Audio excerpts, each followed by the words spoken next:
conseil municipal placé sous le signe des solidarités et de l'écologie, parce qu'à Nantes, pour nous, ce sont les deux facettes de la même bataille. Solidarité avec notre grande démarche des assises des nouvelles solidarités, le service public, les associations qui travaillent main dans la main. Et au conseil, nous avons regardé le rapport d'activité du CCAS, le Centre communal d'action sociale. Merci à tous les agents qui y travaillent chaque jour.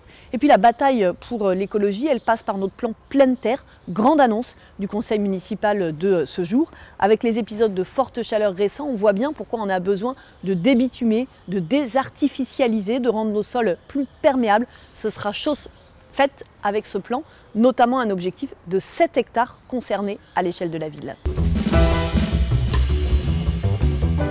Vous savez, à Nantes, on est très attaché à porter une attention forte à tous nos quartiers, notamment aux quartiers populaires, dans une logique d'émancipation, de droit pour chacun de choisir sa vie. Cela passe par des actions concrètes. Aujourd'hui, nous avons voté, et je m'en réjouis, une étape supplémentaire de notre soutien à la démarche dite zéro chômeur, avec notamment une subvention à l'association La Belle Cordée pour le quartier Bautière.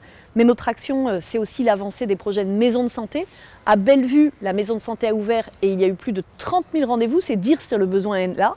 Nous avançons sur Nantes-Nord et au Conseil, nous avons voté ce qui nous permet d'avoir la garantie d'emprunt pour que ce projet puisse demain se concrétiser.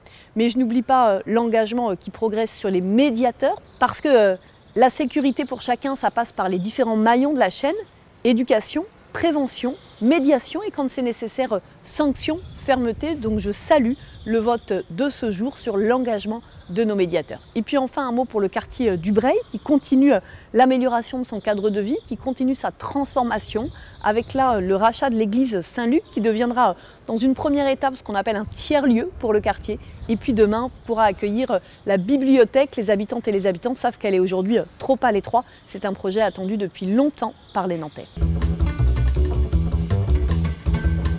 Nantes et la culture, c'est une grande histoire, c'est une belle histoire. Nous avons voté aujourd'hui une délibération très importante parce que dans notre pays, les artistes plasticiens sont mal accompagnés et mal reconnus, avec parfois même des situations de précarité importantes. Et donc là, nous avons voté un dispositif qui va permettre de mieux les accompagner. Mais la culture à Nantes, elle est plurielle. Alors je ne vais pas tout citer, mais peut-être un mot sur l'association culturelle de l'été. Vous les connaissez bien, ils sont les organisateurs des rendez-vous de l'herbe, du festival aux heures d'été, du grand événement que constitue Débord des Loirs qui reviendra en 2023.